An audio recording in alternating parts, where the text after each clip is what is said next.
to start by asking him,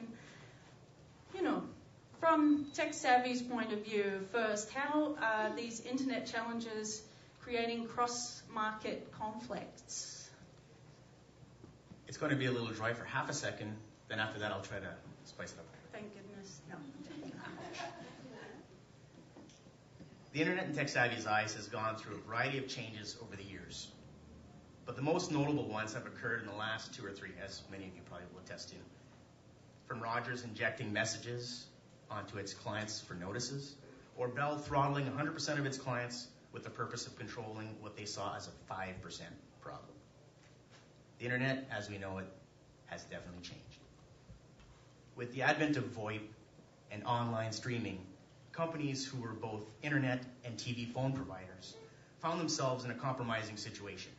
If they embrace VoIP, they lose phone clients. If they allow streaming, they lose TV clients. Compound this with the words monopoly or duopoly, where most of the telecoms and cable cos had created a 2-part dance, where rather than creating price and service wars, we found price and service matching. Imagine a world where competitors can enjoy raising rates, and instead of having their market share either taken away or removed, they find themselves having their competitors match the higher rates. Is that true competition? Is this a consumer market when this occurs? I would think not. The only threat to this market play among these giants is the independents. Income, Tech Savvy, Yak, Acanac, and the like.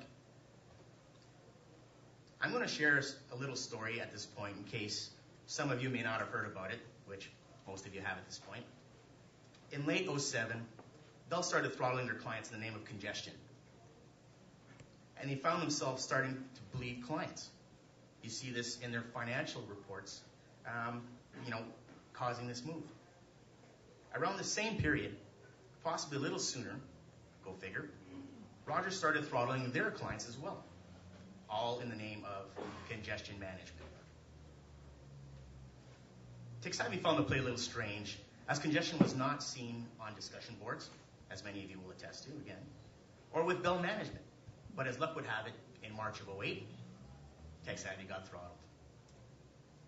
Now what's interesting at this point are the millions of dollars in equipment that this took, and likely for well over a year before the implementation happened. Oddly again, after better than a half year of throttling their own clients, Bell was in a bind. They had to take instant haste and throttle us as well. The funny thing was that the throttling of all the clients didn't finish until way past March, and never mind the installation that happened well over a year ago.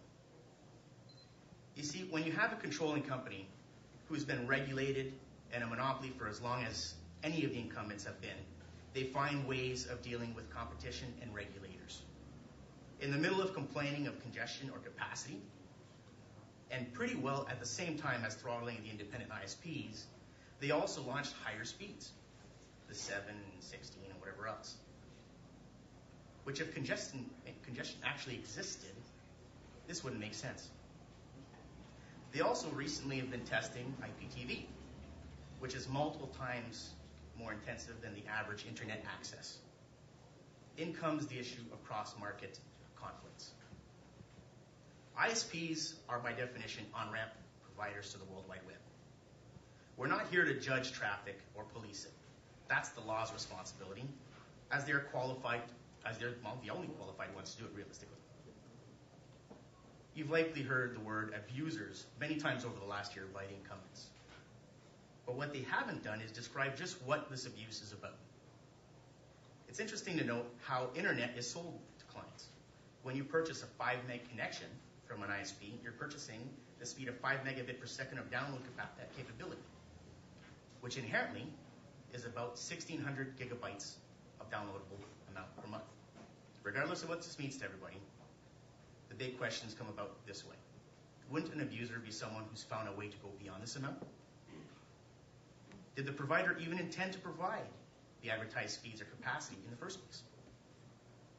If congestion occurs as a result of abusers, Why is the entire population affected? Why are higher speeds and higher usage services introduced in the middle of congestion?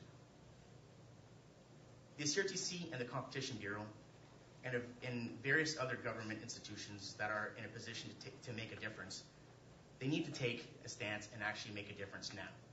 And they need to place solid guidelines on segregating wholesale and retail from the incumbents. But even more, step in to ensure that these same monopolies remain unbiased to their independent competitors. If not for the wholesalers, it needs to be done for choice and for consumers. So if we're going to make a difference right now, we need to talk this through.